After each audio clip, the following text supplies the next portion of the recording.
If you're overwhelmed by networking, forgetting follow ups, or losing track of people you meant to stay in touch with, Dex might be the personal CRM you didn't know you needed.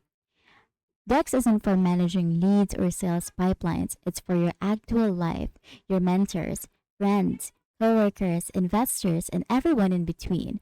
Think of it as a memory aid for your relationships. Once you connect Dex to LinkedIn or import contacts from Google, it builds a timeline of your interactions.